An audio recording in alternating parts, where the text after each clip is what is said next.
एक जमाना था जब मुल्क ए शाम, सीरिया पर एक आलीशान बादशाह का साया था। नाम था उनका जीन उल मुल्क। ये वह बादशाह थे जिनकी सल्तनत आसमां से बातें करती थी और जिनके खजाने में दुनिया भर की दौलत कदम चूमती थी। उनके महल की हर ईंट पर फारसी नक्काशी की कारीगरी ऐसी थी कि हूरें भी शर्मा जाएं। बादशाह खुद अक्ल और दानिश के ताज थे और उनकी शान व शौकत ऐसी थी कि दुश्मनों के कलेजे भी थर्रा उठते थे। मगर अफसोस, इस तमाम हुस्न और दौलत के बावजूद बादशाह के दिल पर एक गम का स्याह पर्दा पड़ा था जो उनकी रातों की नींद और दिनों का चैन छीने लेता था। वह गम था औलाद का। तमाम जहां की दौलत और तख्त का वारिस न होना उनके ऐशो इशरत के दरिया में खार कांटा की मानिंद चुभता था। जब वह अपने महल के झरोखों से शाम की शफ़क़ लाली को देखते तो उनकी आंखों में आंसू छलक आते। तमाम हकीम, तमाम मौलवी, तमाम ज्योतिषी बुलाए गए, मगर तकदीर की कलम अटल थी। एक रोज बादशाह ने अपनी बेगमों को और वजीरों को जमा किया और भारी आवाज में कहा, ऐ मेरे नेक दिल अहलकारो, तुम सब देखते हो कि मेरी उम्र ढल रही है और मेरी सल्तनत का कोई वारिस नहीं है। यह तख्त, यह ताज, यह दौलत किस काम की? मेरा दिल अब इस हुकूमत के जाल से आजादी चाहता है।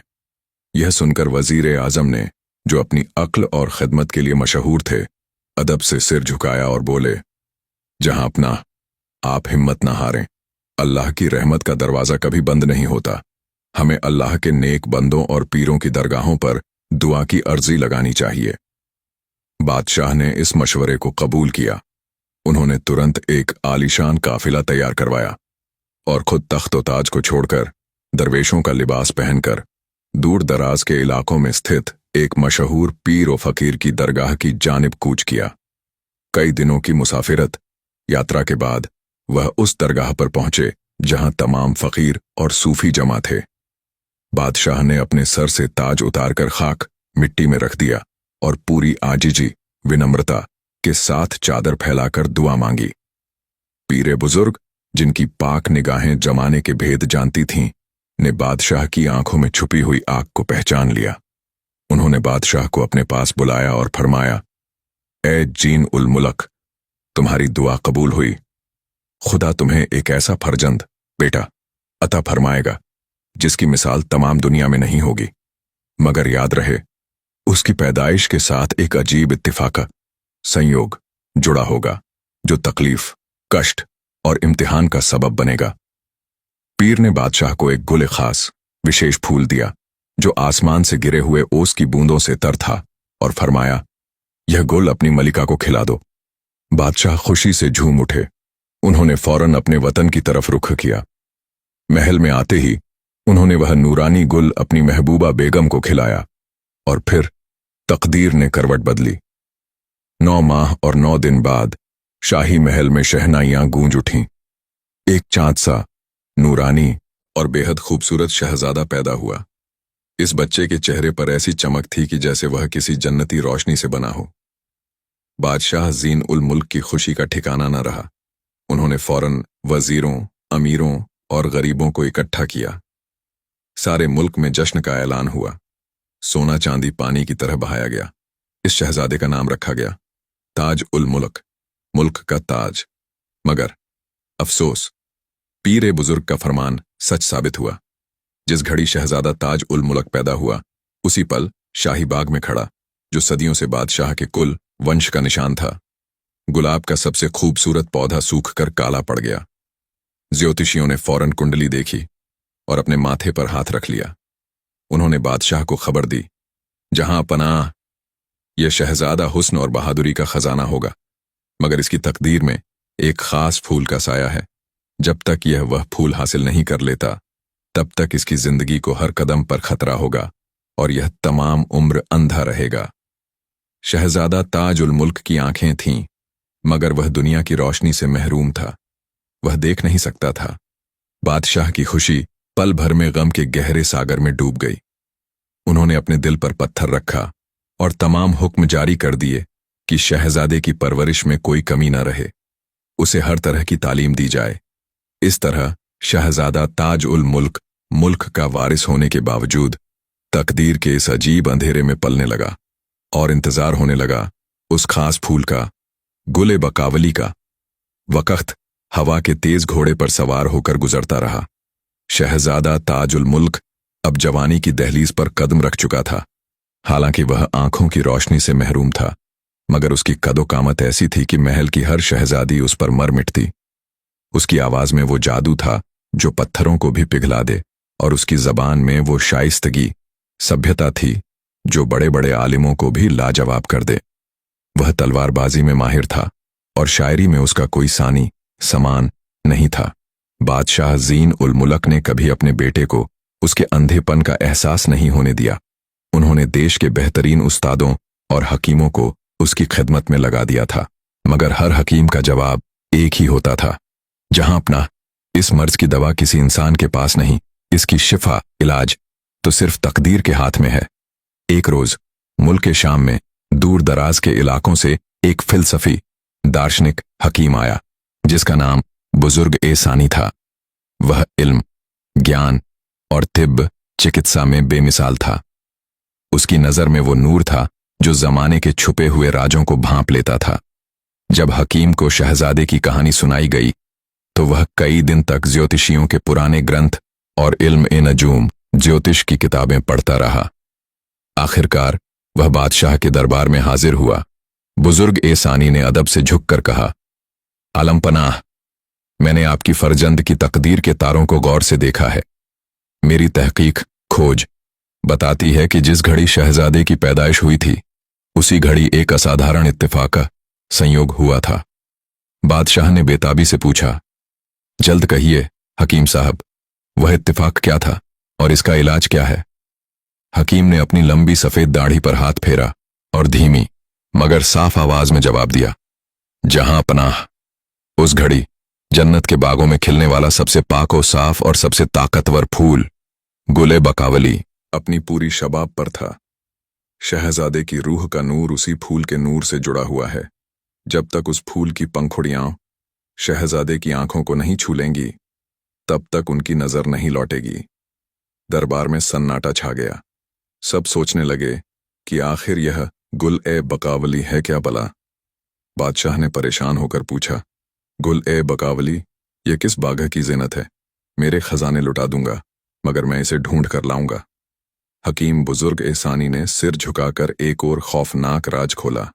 आलम पनाह, यह फूल किसी मामूली बाग का नहीं है। यह जमीन और आसमान के बीच में कहीं छिपा हुआ है। इसका ठिकाना है कोहे काफ के उस पार, जहां देवों, जिन्हों और परियों की हुकूमत है।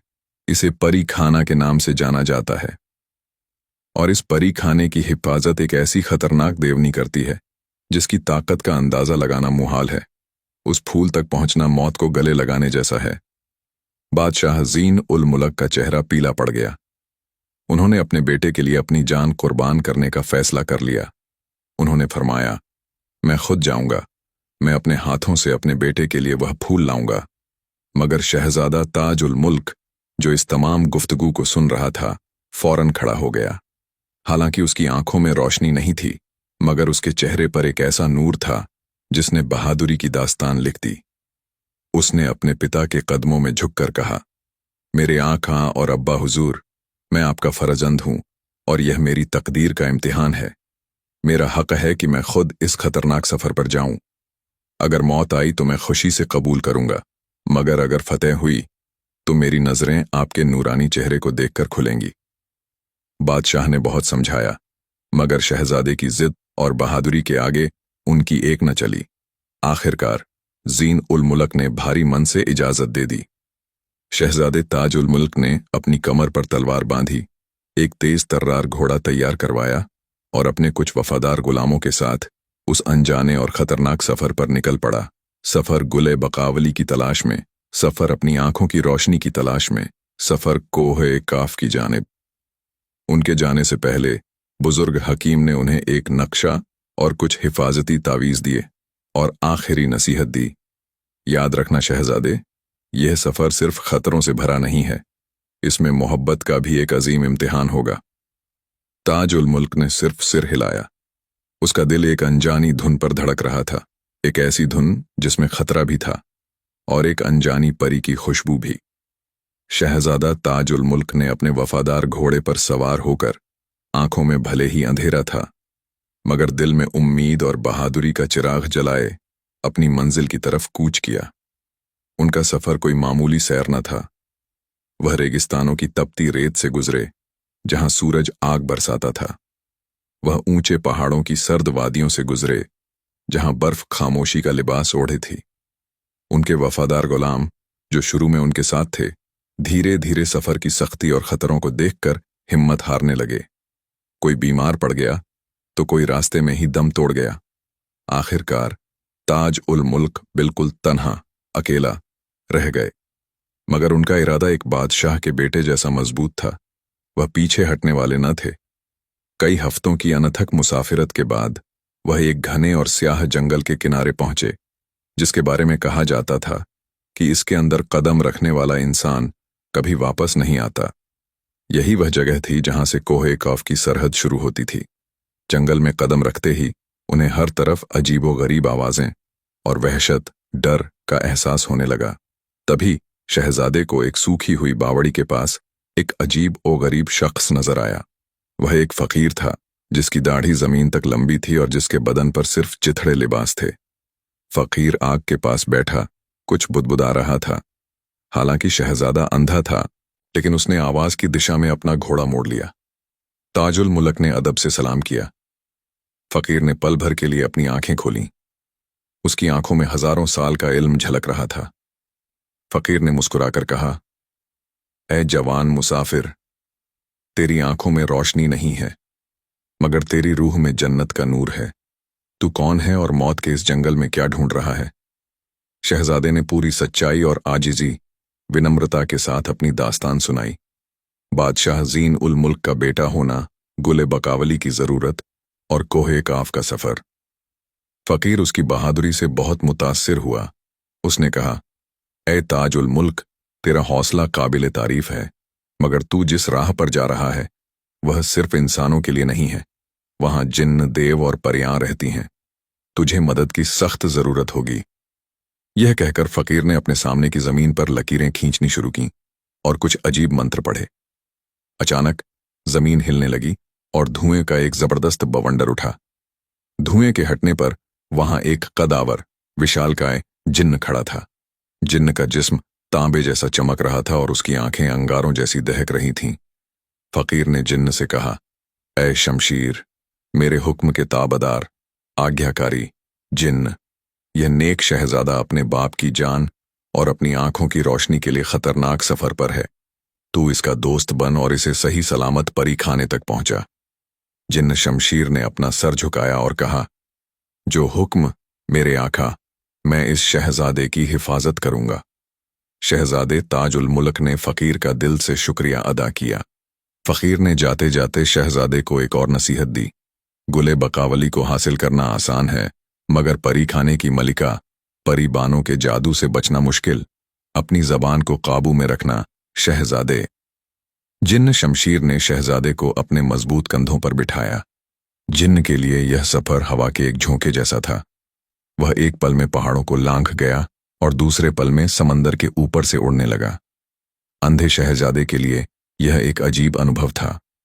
वह भले ही न देख सकता हो, मगर हवा के शोर, पत्थरों की गूंज और बादलों के छूने के एहसास से उसे महसूस हो रहा था कि वह एक ऐसी दुनिया में आ गया है जहां तक आम इंसान की पहुंच नहीं है। बहुत जल्द जिन्न ने एक जगह उतरकर कहा, शहजादे, सामने देखो, यह है कोहे काफ का सबसे खूबसूरत इलाका। सामने जो महल नजर आ रहा है, यही परी खाना है। यहां से मेरा काम खत्म होता है। इस महल के अंदर मैं कदम नहीं रख सकता, क्योंकि यह परीबानों का जादू से घिरा इलाका है। अब तुम्हारी बहादुरी और अक्ल तुम्हारा साथ देगी। ताज उल मुल्क जमीन पर उतरे। भले ही वह न देख पा रहे हों, लेकिन उन्होंने महसूस किया कि हवा में एक अजीब सी मीठी खुशबू थी, जैसे हजारों फूल एक साथ महक रहे हों। सामने परी खाने का आलीशान और चमचमाता दरवाजा था, जो सोने और हीरे से जड़ा हुआ था। शहजादे ने अपनी तलवार मजबूती से पकड़ी और मौत के इस हसीन जाल में कदम रखा। उसका दिल धड़क रहा था, क्योंकि वह जानता था कि उसका इम्तिहान अब शुरू हुआ है। परी खाने में जहां गुले बकावली उसका इंतजार कर रहा था। शहजादा ताज उल मुल्क ने जिन्न शमशीर को शुक्रिया कहा और अपनी तकदीर पर भरोसा करते हुए परी खाने के बुजुर्ग दरवाजे के पास जा पहुंचा। जैसे ही उसने दरवाजे को छुआ, दरवाजा बिना किसी आवाज के खुल गया। अंदर का मंजर ऐसा था जिसकी कल्पना शायद इंसानी आंखें भी न कर सकें। यह कोई महल नहीं, बल्कि जन्नत का एक छोटा सा टुकड़ा था। हर तरफ ऐसे फूल खिले थे जिनकी खुशबू ने शहजादे के अंधेपन को भी खुशी से भर दिया। फर्श मरमर का था, जिस पर नूर की मानिंद रोशनी बिखर रही थी।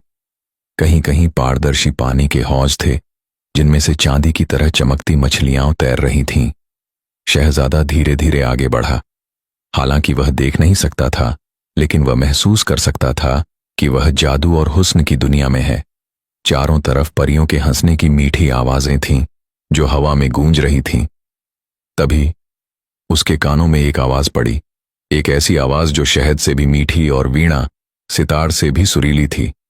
अरे ओ इंसानजादे, तू कौन है जो मौत को अपनी मंजिल समझता है? तेरी हिम्मत तो देख, तू परी खाने में कदम रखने की जुर्रत कैसे कर बैठा? शहजादा समझ गया कि यह आवाज परी खाने की मलिका परी बानो की है। उसने अपनी तलवार को म्यान में डाला और पूरी विनम्रता से सिर झुकाया। ऐ दुनिया की सबसे हसीन मलिका, मैं तेरी पनाह में आया हूं। मेरा नाम ताज उल मुल्क है, मुल्क शाम के बादशाह ज़ीन उल मुल्क का बेटा। मैं मौत का तलबगार, चाहने वाला नहीं, बल्कि एक खास मकसद के लिए इतनी दूर आया हूं। परी बानो की आवाज अब और करीब से आई, जिसमें थोड़ी हैरानी थी। मकसद? अंधा होकर तू किस मकसद की तलाश में आया है? तू तो दुनिया का हुस्न भी नहीं देख सकता। शहजादे ने तफसील से अपनी सारी कहानी सुनाई। पैदाइश के वक्त का शाप, हकीम का हुक्म और गुले बकावली की जरूरत। उसने अपनी तकदीर का हाल इस दर्द और सच्चाई से बयान किया कि तमाम परियां जो वहां मौजूद थीं खामोश हो गईं। परी बानो, जो एक आलीशान सिंहासन पर बैठी थीं, ने अपने चेहरे से पर्दा हटाया। उनके हुस्न की चमक इतनी तेज थी कि अगर शहजादा अंधा ना होता तो शायद उसकी आंखें चौंधिया जातीं। परी बानो का दिल, जो आमतौर पर इंसानों के लिए सख्त था, इस शहजादे की निडरता और बेबसी पर पिघल गया। ताज उल मुल्क, परी बानो ने नरम आवाज में कहा, तेरी दास्तान ने मेरे दिल को छू लिया। तूने जो फूल ढूंढा है वह मेरे इसी बाग की सबसे बड़ी दौलत है। वह इस परी खाने का ताज है। उन्होंने अपने एक इशारे से शहजादे को एक खास बाड़े की तरफ जाने का हुक्म दिया। शहजादा धीरे धीरे उस बाड़े तक पहुंचा। वह बाड़ा पूरी तरह से सोने की जाली से घिरा हुआ था और उसके चारों ओर हीरे मोती जड़े हुए थे। जैसे ही शहजादा उसके करीब पहुंचा, उसने महसूस किया कि यहाँ की खुशबू इतनी तेज और इतनी पाक थी कि उसके दिल में एक अजीब सी रोशनी भर गई। सोने की जाली के अंदर एक ऊंचे चबूतरे पर एक ही फूल खिल रहा था। वह फूल था गुले बकावली। यह फूल ऐसा था जैसे जन्नत की रोशनी को निचोड़कर एक ही जगह जमा कर दिया गया हो। उसकी पंखुड़ियां ऐसी थीं जैसे शुद्ध शफक, सूर्यास्त की लाली को हीरे में बदल दिया गया हो। फूल के बीच में एक ऐसी चमकदार रोशनी थी जो अंधेरे को भी दूर भगा दे। परी बानो ने कहा, यह ले शहजादे, जिस चीज के लिए तूने अपनी जान जोखिम में डाली वह तेरे सामने है। इसे तोड़ ले और अपनी मंजिल की तरफ जा। ताज उल मुल्क का दिल खुशी से उछल पड़ा। वह बिना किसी हिचकिचाहट के आगे बढ़ा और पूरे अदब के साथ उस पाक फूल को उसके तने से अलग किया। जैसे ही उसने गुले बकावली को अपने हाथ में लिया, पूरे परी खाने में एक जादुई झंकार हुई। फूल की रोशनी शहजादे के चेहरे पर ऐसी पड़ी जैसे सूरज की पहली किरण।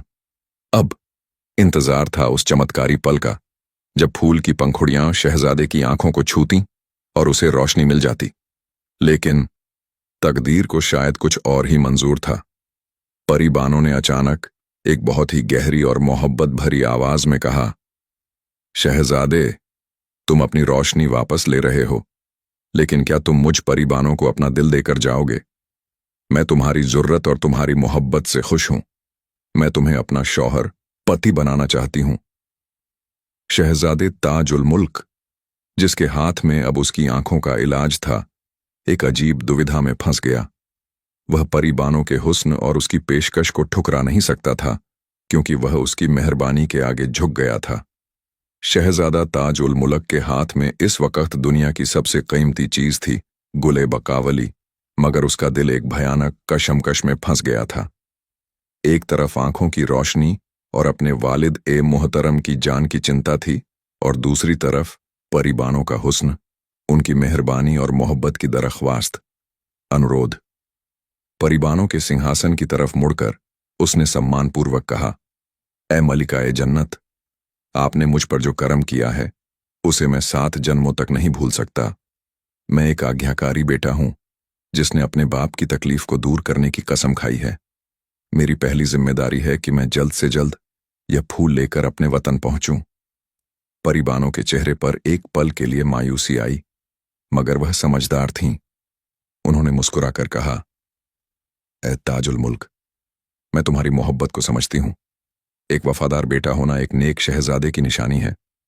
मैं तुम्हें जाने दूंगी, मगर मेरी एक शर्त है जिसे तुम्हें कबूल करना होगा। आप फरमाएं मलिका, आपकी हर शर्त मेरे सर आंखों पर। परिबानों ने कहा, शर्त यह है कि तुम इस गुल ए बकावली को अपनी आंखों पर मलने से पहले, अपने घर जाने से पहले, अपने पिता से मिलने से पहले पहले इस फूल को अपने एक गुलाम को छुआओ। यह शर्त सुनकर शहजादा हैरान रह गया।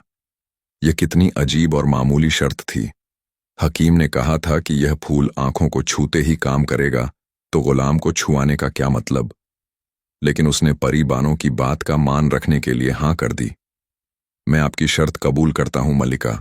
मैं अपने वफादार गुलाम को ही पहले यह फूल छुआऊंगा। परिबानों ने खुशी से अपने हाथ उठाकर शहजादे को विदा किया। जाओ शहजादे, और याद रखना, तुम इस परी खाने में जब चाहो वापस आ सकते हो। मेरा दिल हमेशा तुम्हारा इंतजार करेगा। ताजुल मुल्क ने गुले बकावली को बड़े अदब से रेशम के कपड़े में लपेटा और महल से बाहर निकला। जिन्न शमशीर पहले ही उसके इंतजार में मौजूद था। जिन्न दोस्त, जल्दी करो, अब हमें एक पल भी नहीं रुकना है। मेरे पिता बहुत तकलीफ में होंगे। जिन्न ने पलक झपकते ही शहजादे को अपने कंधों पर बिठाया और हवा से बातें करते हुए मुल्क शाम की जानिब उड़ चला।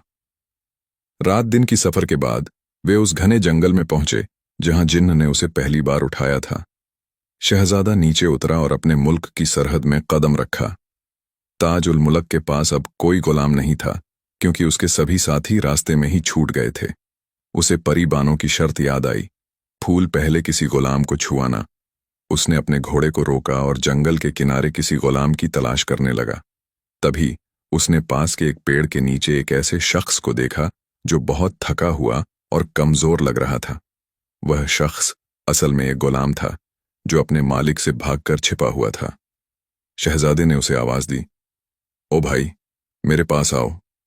गुलाम डरता डरता आया। शहजादे ने बिना कोई सवाल किए रेशम में लिपटे हुए गुले बकावली को निकाला और गुलाम के हाथ में थमा दिया। ये ले, इसे बस छू ले और मुझे वापस कर दे, ये एक अमानत है। गुलाम ने फूल को छुआ और जैसे ही उसकी उंगलियां फूल की पंखुड़ियों से मिलीं, एक जबरदस्त चमत्कार हुआ। वह गुलाम, जो अपनी तकदीर पर रो रहा था और जिसकी आंखें जन्म से ही अंधी थीं, अचानक चीख उठा। उसकी आंखें खुल गईं और उसने पहली बार दुनिया की रोशनी देखी। गुले बकावली में इतनी ताकत थी कि एक स्पर्श मात्र से किसी अंधे को भी रोशनी दे सकती थी। गुलाम ने खुशी से शहजादे के कदमों में गिरकर कहा, मेरे आका, यह क्या चमत्कार हुआ। मैं देख सकता हूं, मैं दुनिया देख सकता हूं। शहजादे ताजुल मुल्क यह देखकर हैरान रह गया। उसे अब समझ आया कि परिबानों ने यह अजीब शर्त क्यों रखी थी।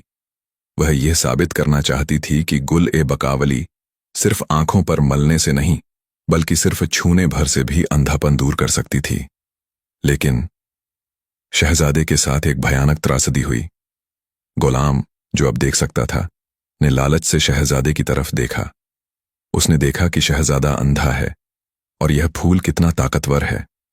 गुलाम ने फुर्ती से गुले बकावली को अपनी कमर में छिपा लिया और जोर से चिल्लाया, अब मैं तेरा गुलाम नहीं, मैं तेरी जगह मुल्क शाम का मालिक बनूंगा। इससे पहले कि अंधा शहजादा कुछ समझ पाता, गुलाम ने शहजादे पर तलवार से वार किया और उसे जख्मी करके घोड़े पर सवार होकर शाही महल की ओर तेजी से भाग निकला। शहजादा ताजुल मुल्क, जिसे अपनी आंखों की रोशनी नहीं मिल पाई, बुरी तरह जख्मी होकर उसी जंगल में अकेला और असहाय पड़ा रहा। जिस चीज के लिए उसने इतना लंबा सफर तय किया वह एक धोखेबाज गुलाम के हाथों में चली गई। जंगल की खून आलूद रक्त रंजित जमीन पर शहजादा ताज उल मुल्क जख्मी और बेबस पड़ा था। तकदीर ने उसके साथ ऐसा भयानक मजाक किया था कि उसका दिल दर्द से फट रहा था। वह फूल जिसे उसने मौत के मुंह से खींचकर निकाला था, वह एक धोखेबाज और नमक हराम गुलाम चुरा ले गया था। उधर वह मक्कार गुलाम जिसका नाम मुबारक था, शहजादे का कीमती घोड़ा और गुल ए बकावली लेकर तूफान की तरह मुल्क ए शाम की राजधानी की तरफ भागा। उसकी आंखों में अब रोशनी थी, लेकिन दिल में स्याह काला लालच भरा था। कुछ ही वक्त में मुबारक शाही महल के दरवाजे पर पहुंचा। उसने शहजादे के शाही लिबास और घोड़े का इस्तेमाल किया और ऐलान किया कि वह शहजादा ताज उल मुल्क है जो गुल ए बकावली लेकर लौटा है। बादशाह जीन उल मुल्क इस खबर को सुनकर खुशी से पागल हो गए। वह अपनी तमाम बेगमों और वजीरों के साथ मुबारक के इस्तकबाल स्वागत के लिए बाहर आए। बादशाह ने मुबारक, जो खुद को शहजादा बता रहा था, को गले लगाया और खुशी के आंसू बहाते हुए पूछा, मेरे फर्जंद, तू जिंदा लौट आया। तेरी यह मेहरबानी मैं कभी नहीं भूलूंगा। गुले बकावली कहाँ है? मुबारक ने चालाकी से अपने चेहरे पर गम का नकाब ओढ़ लिया। उसने रोने की अदाकारी करते हुए बादशाह के कदमों में फूल रखा और एक झूठी कहानी बुनी। अब्बा हुजूर, मैं सफर की दास्तान बयान नहीं कर सकता।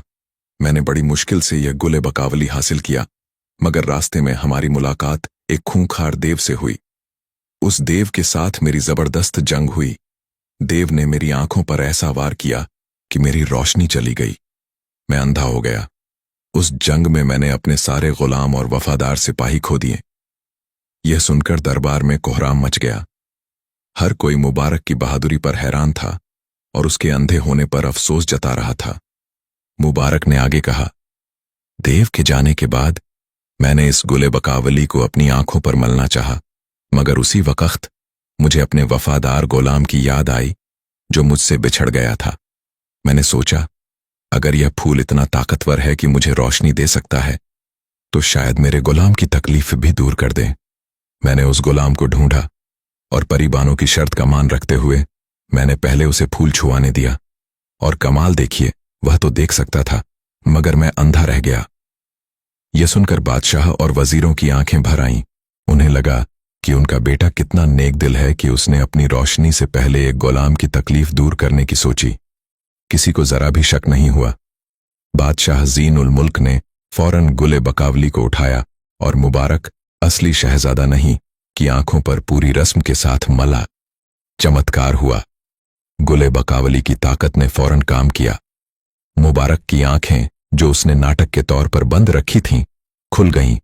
उसने पहली बार शाही महल की भव्यता, बादशाह की दौलत और बेगमों का हुस्न देखा। बादशाह की खुशी का ठिकाना न रहा। उन्होंने फौरन मुबारक को युवराज घोषित कर दिया और जश्न का ऐलान कर दिया। मगर तकदीर की चाल अभी बाकी थी। गुले बकावली के छूते ही एक और अजीब इत्तेफाकर हुआ। ठीक उसी वक्त बादशाह जीन उल मुल्क के पेट में भयानक दर्द शुरू हुआ। ज्योतिषी और हकीम दौड़े दौड़े आए। उन्होंने अपनी अपनी किताबें खोलकर देखीं और सहमे हुए बादशाह को बताया, आलम पनाह, यह गुले बकावली जिस शहजादे के लिए था, उसी की ताकत को बढ़ाने के लिए था, मगर आपने इसे एक झूठे को छुआया है। बादशाह ए आजम, अब आपकी जान को खतरा है। हकीमों के पास इसका कोई इलाज नहीं है। आपको सिर्फ दो चीजें बचा सकती हैं, बकावली परी के आंसू और उसकी दूसरी बहन का खून। इन दोनों चीजों के बिना आपकी जान नहीं बच सकती। मुबारक, जो अब रोशनी पा चुका था, हंस रहा था। वह जानता था कि इन दो चीजों को लाना किसी इंसान के बस की बात नहीं। बादशाह मौत के मुंह में थे और महल में आहरा तफरी मची थी। बादशाह जीन उल मुल्क ने रोते हुए अपने बेटे मुबारक की तरफ देखा, मगर मुबारक ने बहाना बना दिया कि वह अभी सफर से थक गया है और अब आगे नहीं जा सकता।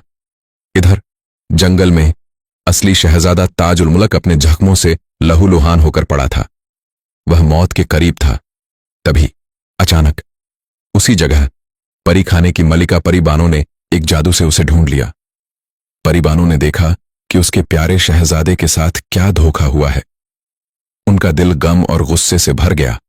उन्होंने फौरन शहजादे के जख्मों पर जादू से मरहम लगाया और उसे होश में लेकर आईं। ताज उल मुल्क ने होश में आते ही रोते हुए अपने पिता के हाल के बारे में पूछा। परिबानों ने गुस्से में कहा, ऐ ताज उल मुल्क, तुम्हें धोखा मिला है और तुम्हारे पिता अब एक भयानक खतरे में हैं। वह धोखेबाज गुलाम तुम्हारी जगह तख्त पर बैठना चाहता है। तुम्हें अब अपने पिता को बचाने के लिए फौरन परी खाने वापस चलना होगा। शहजादे को पता था कि अब उसके पास कोई चारा नहीं। अपने पिता की जान बचाने के लिए उसे एक बार फिर खतरों से खेलना था और परिबानों की शर्त माननी थी। जंगल में परिबानों के जादुई मरहम से ताज उल मुल्क के जख्म जल्द ही भर गए, मगर उसके दिल का जख्म अभी भी गहरा था। अपने पिता पर आए संकट और धोखेबाज गुलाम की साजिश ने उसे बेचैन कर दिया था। परिबानों ने अपने जादू से एक हवादार रथ कैरेज प्रकट किया जिसे परियां खींच रही थीं। उन्होंने ताज उल मुल्क को उसमें बिठाया और कहा, ऐ शहजादे, अब तुम्हारे पिता की जान बचाने के लिए हमें फौरन परी खाने पहुंचना होगा। तुम्हारे पिता को बचाने वाली दोनों चीजें, बकावली परी के आंसू और उसकी दूसरी बहन का खून, सिर्फ वहां मिल सकती हैं। परिबानों ने उसे वापस कोहे काफ के सफर पर ले जाने से पहले शहजादे से एक बार फिर वादा मांगा, ऐ ताज उल मुल्क, तुम अपनी आंखों की रोशनी और अपने पिता की जान बचा रहे हो, मगर अब तुम्हें मेरा हाथ थामना होगा और मेरी शर्त को पूरा करना होगा। क्या तुम मुझसे परिबानों से शादी करने को राजी हो? शहजादे ताज उल मुल्क ने अब बिना किसी हिचकिचाहट के जवाब दिया, ऐ मलिका, तुम मेरे लिए एक फरिश्ता बनकर आई हो। तुमने मुझे मरने से बचाया और अब मेरे पिता की जान भी तुम पर टिकी है। मैं दिल से तुम्हें अपना हमसफर कबूल करता हूं। मैं तुम्हें सिर्फ अपनी बीवी नहीं बल्कि अपनी सल्तनत की मलिका-ए आज़म बनाना चाहता हूं। यह सुनकर परिबानों का चेहरा खुशी से दमक उठा। उन्होंने जादू से एक जादुई लिबास शहजादे को पहनाया और वह उसे लेकर फौरन परी खाने पहुंची। परी खाने पहुंचते ही तमाम परियों ने शहजादे और परिबानों की शादी की तैयारी शुरू कर दी। शादी बहुत ही भव्य और जादुई अंदाज में हुई, जिसकी मिसाल न दुनिया में पहले कभी देखी गई थी और न आगे कभी देखी जाएगी। शादी के बाद परिबानों ने शहजादे को बादशाह के इलाज का पूरा राज बताया। मेरे प्यारे शौहर, जिस गुले बकावली को तुम लेने आए थे, उसका नाम असल में मेरी छोटी बहन के नाम पर रखा गया है, जिसका नाम बकावली परी है। यह परी ही उस खास फूल की मालिक थी। तुम्हारे पिता को बचाने के लिए जिन दो चीजों की जरूरत है वे ये हैं, बकावली परी के आंसू, टीयर्स ऑफ बकावली पारी। मेरी बहन बकावली, जो इस वक्त मुझसे दूर एक और जादुई बाग में रहती है, उसके पास एक ऐसी जादुई आंख है जिससे वह भविष्य देख सकती है, मगर जब भी वह किसी दुखी इंसान की तकदीर देखती है तो उसकी आंखों से जो खास आंसू निकलते हैं वही तुम्हारे पिता के पेट के दर्द का इलाज कर सकते हैं। उसकी दूसरी बहन का खून, blood of her second sister. हमारी एक और बहन भी है जो एक शाप के चलते एक देवनी के वेश में रहती है। उसका खून, जो सिर्फ मोहब्बत और बलिदान के वक़्त निकलता है, वह ही उस जहर को काटने का जरिया है जो तुम्हारे पिता के शरीर में पैदा हुआ है। ताज उल मुल्क को यह सुनकर और भी हैरानी हुई, मगर उसने अपनी बेगम परिबानों पर पूरा भरोसा किया। परिबानों ने कहा, मुबारक, गुलाम को यह राज मालूम नहीं है, इसलिए वह कभी तुम्हारे पिता को नहीं बचा पाएगा, मगर हमें बहुत तेजी से काम करना होगा। परिबानों ने अपने जादू का इस्तेमाल किया और एक जादुई नक्शा तैयार किया जो उन्हें बकावली परी के ठिकाने तक ले जा सकता था। शहजादे ने अपनी नई बेगम के साथ मिलकर इस खतरनाक और भावनात्मक सफर पर जाने का फैसला किया। इस बार उनका सफर सिर्फ फूल की तलाश का नहीं था, बल्कि बलिदान, मोहब्बत और न्याय की तलाश का था। एक ऐसे मुकाम को हासिल करना था जहां से वे अपने पिता को बचा सकें और मुल्क ए शाम को धोखेबाज गुलाम के चंगुल से आजाद करा सकें। शहजादा ताज उल मुल्क और उसकी बेगम परिबानों अब एक नए और भावनात्मक सफर पर निकल चुके थे। परिबानों ने अपने जादुई कालीन, मैजिक कारपेट का इस्तेमाल किया जो हवा में उड़ता था और वे तेजी से बकावली परी के ठिकाने की तरफ बढ़ रहे थे। यह ठिकाना कोह-ए-नीलम, नीलम का पहाड़ की वादियों में स्थित एक गुप्त बाग था। जब वे वहां पहुंचे तो मंजर हैरान कर देने वाला था। वह बाग उस परी खाने से बिल्कुल अलग था। यहाँ की खूबसूरती में एक गहरी उदासी और खामोशी थी। बाग के बीच में एक सुनहरे सिंहासन पर बैठी थी बकावली परी। उसका हुस्न ऐसा था जैसे चांद की रोशनी को इंसान का रूप दे दिया गया हो, मगर उसकी आंखों में एक अजीब उदासी थी। बकावली परी ने ताज उल मुल्क और परी बानो को देखते ही मुस्कुराकर स्वागत किया। मेरी प्यारी बहन परी बानो, मुझे मालूम था कि तुम आओगी। मैंने अपनी जादुई आंख से तुम्हारे शहजादे पर पड़ी मुसीबत और बादशाह जीन उल मुल्क की तकलीफें सब देख ली है, इसलिए मैंने तुम्हें पहले से ही माफ कर दिया है। परी बानो ने अपनी छोटी बहन को गले लगाया और ताज उल मुल्क ने अदब से सिर झुकाया। शहजादे ने रोते हुए अपना हाल बयान किया। ऐ बकावली परी, मैं अपने पिता को बचाने के लिए तुम्हारी पनाह में आया हूं। मुझे आपके आंसुओं की जरूरत है जो मेरे पिता के जहर को काट सकें। बकावली परी ने एक गहरी आह भरी। ऐ शहजादे, मेरे आंसू खुशी से नहीं निकलते। वे तब निकलते हैं जब मैं किसी ऐसे नेक इंसान की तकदीर देखती हूं जो बहुत तकलीफ में हो। मैंने तुम्हारे पिता की तकदीर देखी है। उन्हें बचाने के लिए मुझे अपनी जादुई आंख से एक बार फिर दुनिया का सबसे भयानक मंजर देखना होगा, जिसके बाद मेरे आंसू निकलेंगे। यह कहकर बकावली परी ने अपनी जादुई आंख को केंद्रित किया और दूर दराज के शाही महल पर ध्यान लगाया। उसने देखा कि बादशाह जीन उल मुल्क जमीन पर दर्द से तड़प रहे हैं और धोखेबाज गुलाम मुबारक सिंहासन पर बैठकर उन पर हंस रहा है। यह भयानक मंजर देखकर बकावली परी का दिल टूट गया। उसकी आंखों से दो बड़े, चमकीले और मोतियों जैसे आंसू निकलकर नीचे गिरे। परी बानो ने फुर्ती से उन आंसुओं को एक छोटे पवित्र प्याले में जमा कर लिया। यह लो शहजादे, यह हैं बकावली परी के आंसू। ये तुम्हारे पिता के पेट के दर्द को तुरंत खत्म कर देंगे।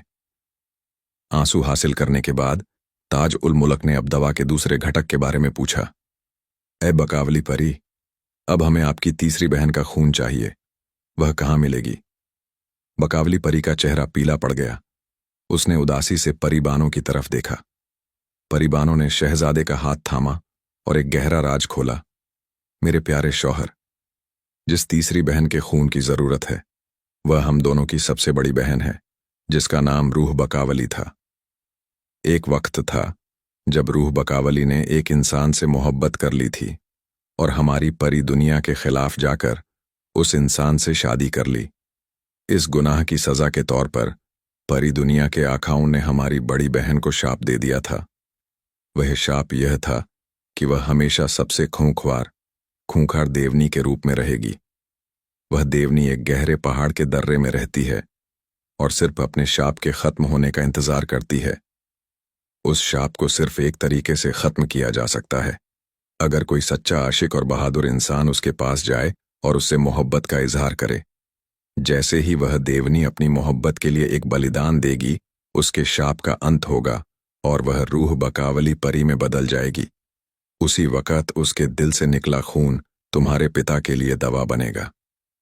यह सुनकर शहजादा अवाक रह गया। उसे अपनी आंखों की रोशनी के लिए खतरा मोल लेना पड़ा। अपने पिता को बचाने के लिए शादी करनी पड़ी और अब अपने पिता को पूरी तरह बचाने के लिए उसे एक देवनी से मोहब्बत का इजहार करना था। यह एक ऐसा त्याग था जिसकी उसने कल्पना भी नहीं की थी, मगर ताज उल मुल्क एक सच्चा आशिक और नेक बेटा था।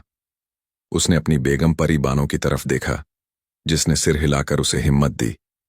हम दोनों को अब सबसे खतरनाक सफर पर निकलना होगा, देवनी के गुफा की तरफ। ताज उल मुल्क और परी बानो ने अब एक और, शायद सबसे भयानक सफर शुरू किया। उन्हें एक ऐसे पहाड़ के दर्रे की ओर जाना था जहां परी बानो की बड़ी बहन रूह बकावली एक खूंखार देवनी के रूप में रहती थी। जादुई कालीन पर सवार होकर वे जल्द ही जबल उल जुल्मात, अंधेरे का पहाड़ पहुंचे। यह जगह ऐसी थी जहां रोशनी भी डरकर दम तोड़ देती थी। हर तरफ ऊंचे ऊंचे और नुकीले पहाड़ थे और हवा में खौफ का लिबास था। देवनी की गुफा का दरवाजा हजारों साल पुराने पत्थरों से बना था, जिस पर अजीबोगरीब नक्काशियां थीं। परिबानों ने शहजादे को गुफा के अंदर जाने से पहले आखिरी नसीहत दी। ऐ मेरे शौहर, याद रखना, वह सिर्फ एक देवनी का रूप है। उसके अंदर आज भी मेरी बहन रूह बकावली का दिल धड़कता है। तुम्हें उसे अपनी सच्ची मोहब्बत का एहसास कराना होगा। तुम्हें डरना नहीं है। ताज उल मुल्क ने अपनी बहादुर पत्नी का हाथ चूमा और अंधेरी गुफा में कदम रखा। अंदर की गुफा बहुत बड़ी और डरावनी थी। कुछ देर बाद उसने आग की रोशनी में एक भयानक आकृति को देखा। वह थी रूह बकावली, जो अब एक विशालकाय डरावनी देवनी के रूप में थी। उसकी आंखें लाल अंगारों जैसी थीं, उसके बाल बिखरे हुए थे और उसके दांत किसी खूंखार जानवर जैसे थे। देवनी ने जोर से दहाड़ लगाई, जिससे गुफा गूंज उठी। कौन है तू, ओ इंसानजादे? तू मौत को दावत देने यहां क्यों आया है? मैं तुझे जिंदा नहीं छोड़ूंगी। ताजुल मुल्क, जिसकी आंखों से रोशनी भले ही चली गई हो मगर दिल में डर नहीं था, वह सीधा देवनी के पास गया। ऐ हसीन परी, मैं जानता हूं कि तुम सिर्फ एक शाप की कैदी हो। तुम रूह बकावली हो, जो एक सच्चे आशिक से मोहब्बत करने की सजा भुगत रही हो। मैं डरने नहीं, बल्कि तुमसे बेपनाह मोहब्बत का इजहार करने आया हूं। देवनी हैरान रह गई। उसे सदियों बाद किसी इंसान की आवाज में डर की जगह मोहब्बत का एहसास हुआ। झूठ, सब झूठ। इंसान धोखेबाज होते हैं। मुझे नफरत है। देवनी ने गुस्से से जमीन पर पैर पटका। शहजादे ने और करीब जाकर कहा, नहीं ऐ मलिका, मैं ताजुल मुल्क हूं। मैंने परिबानों से शादी की है, जो तुम्हारी बहन है। मैं तुम्हारे परिवार का हिस्सा हूं। मैं एक बेटे के लिए, अपने पिता की जान बचाने के लिए तुम्हारे पास आया हूं। मुझे पता है कि तुम्हारे दिल में आज भी प्यार है। मैं तुम्हें अपने दिल से कबूल करता हूं, जैसे भी तुम हो। शहजादे की आंखों में कोई लालच या डर नहीं था, सिर्फ सच्चाई और करुणा थी।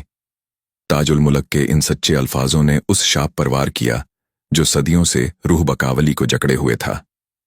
अचानक देवनी के भयानक जिस्म से नूर, रोशनी का एक जबरदस्त तूफान निकला। दर्द की एक चीख के बाद वह विशालकाय देवनी जमीन पर गिर गई। जब रोशनी छटी तो वहां रूह बकावली खड़ी थी। वह अपनी बहन परिबानों और बकावली से भी ज्यादा हसीन एक परी के रूप में। वह शाप टूट चुका था। रूह बकावली ने ताज उल मुल्क को गले लगाया और कहा, ऐ सच्चे आशिक, तुमने मुझे आजाद कर दिया। मैं तुम्हारी मोहब्बत और तुम्हारे बलिदान की कद्र करती हूं। उसकी आंखों से आंसू छलक उठे।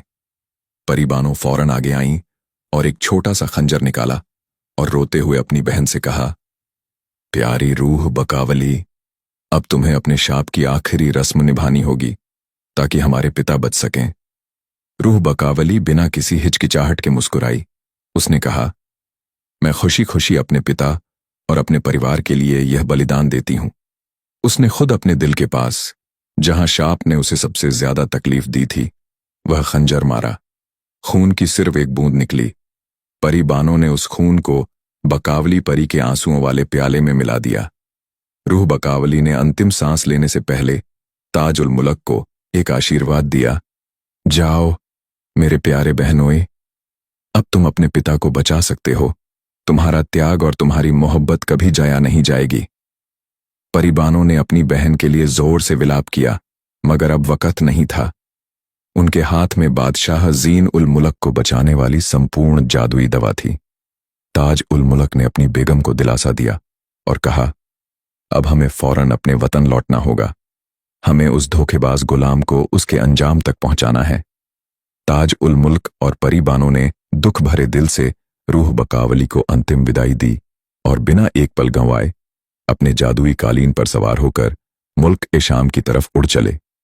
उनके पास वह जादुई प्याला था, जिसमें बकावली परी के आंसू और रूह बकावली का खून मिला हुआ था। बादशाह जीन उल मुल्क की जान बचाने की आखिरी उम्मीद। जब वे शाही महल पहुंचे तो पूरे दरबार में मातम पसरा हुआ था। बादशाह दर्द से बेहाल थे और धोखेबाज गुलाम मुबारक, जिसने खुद को शहजादा बताया था, सिंहासन पर बैठा अपनी हुकूमत का जोर दिखा रहा था। मुबारक ने जैसे ही परिबानों और ताज उल मुल्क को देखा, वह पहचान गया कि वह आदमी कौन है। उसकी आंखें लाल हो गईं। मुबारक ने दरबारियों को हुक्म दिया, देखो, यह आदमी ताज उल मुल्क और यह औरत परिबानों जादूगर हैं, इन्हें फौरन पकड़ लो और सजा दो। मगर परी बानों के हुस्न और उनके साथ आए जादुई नूर को देखकर दरबारियों की हिम्मत नहीं हुई। ताजुल मुल्क, जिसकी आंखों में अब भी रोशनी नहीं थी, मगर आवाज में एक बादशाह का हुक्म था, जोर से चिल्लाया, ए मेरे बाप के वफादार अहलकारों, मैं हूं तुम्हारा असली शहजादा ताजुल मुल्क। यह आदमी जो तख्त पर बैठा है एक धोखेबाज गुलाम है। इसने मेरा फूल चुराया और मेरे पिता को मौत के घाट उतारने की साजिश रची। मुबारक जोर जोर से हंसा। साबित कर, तू अंधा है। इस महल का हर शख्स मुझे जानता है और मेरी आंखों की रोशनी देख चुका है, जो मैंने बहादुरी से वापस पाई। ताजुल मुल्क ने कहा, ए झूठे, तेरी सच्चाई का इम्तिहान अभी हो जाएगा। उसने परी बानों से कहा, बेगम, अपने जादुई प्याले को मेरे पिता तक पहुंचाओ। परी बानों ने तुरंत वह प्याला लिया और तेजी से बादशाह ज़ीन उल मुल्क के पास पहुंची, जो दर्द के मारे बेहोश थे। उन्होंने अदब से दोनों जादुई चीजों के मिश्रण को बादशाह के होठों से लगाया। चमत्कार हुआ। वह जादुई मिश्रण जैसे ही बादशाह के अंदर गया, उनका दर्द तुरंत खत्म हो गया। उनकी आंखें खुलीं और उनके चेहरे पर एक ऐसी रोशनी आई जो बरसों से गायब थी। वह पूरी तरह से तंदुरुस्त हो चुके थे। बादशाह ज़ीन उल मुल्क उठकर बैठ गए। उन्होंने अपनी पहली नजर उस धोखेबाज पर डाली जो तख्त पर बैठा था, और दूसरी नजर उस अंधे जवान पर जिसके साथ एक हसीन परी खड़ी थी। बादशाह को अपने असली बेटे ताज उल मुल्क को पहचानने में देर नहीं लगी। हालांकि वह अंधा था, मगर एक पिता का दिल जानता था कि उसका असली फर्जंद कौन है। बादशाह ने गुस्से से दहाड़ लगाई, ए गुलाम मुबारक, तूने मेरे महल में कदम रखने की जुर्रत कैसे की? मेरे बेटे को धोखा दिया और मुझे मारने की साजिश रची। मुबारक ने भागने की कोशिश की, मगर वजीरों और सिपाहियों ने फौरन उसे घेर लिया। ज़ीन उल मुल्क ने तुरंत उसे काल कोठरी में डालने और उसे सख्त सजा देने का हुक्म दिया। न्याय हो चुका था। इसके बाद बादशाह ज़ीन उल मुल्क ने अपने प्यारे बेटे ताज उल मुल्क को गले लगाया। परी बानों ने ताज उल मुल्क की तरफ प्यार से देखा और कहा, मेरे शौहर, अब वक्त आ गया है। उन्होंने गुले बकावली को मंगवाया, जो मुबारक के पास से बरामद हुआ था। परी बानों ने अपने हाथ से उस पाक फूल की पंखुड़ियों को शहजादे ताज उल मुल्क की आंखों पर मला, और एक और जादुई नूर पूरे दरबार में छा गया। ताज उल मुल्क की आंखों से अंधेरा हट गया। उन्होंने पहली बार अपनी बेगम परी बानों का हसीन चेहरा, अपने पिता का नूरानी चेहरा और अपने मुल्क का आलीशान महल देखा। उनकी आंखों से खुशी के आंसू बह निकले। बादशाह ज़ीन उल मुल्क ने पूरे दरबार के सामने ऐलान किया, आज से मेरा फर्जंद ताज उल मुल्क मुल्क शाम का नया बादशाह है और उसकी नेक बेगम परी बानो हमारी मलिका-ए आज़म होंगी। शहजादे ताज उल मुल्क को भव्य समारोह के साथ तख्त पर बिठाया गया। उन्होंने और परी बानों ने मुल्क पर अक्ल, मोहब्बत और न्याय के साथ हुकूमत की। ताज उल मुल्क ने साबित कर दिया कि सच्ची मोहब्बत, वफादारी और बलिदान किसी भी जादू या तकदीर की चाल से ज्यादा ताकतवर होते हैं। और इस तरह यह किस्सा ए गुल ए बकावली सदियों तक अलिफ लैला के पन्नों में दर्ज रहा, और जमाने ने सीखा कि जहां सच्ची मोहब्बत होती है, वहां जीत हमेशा उसी की होती है।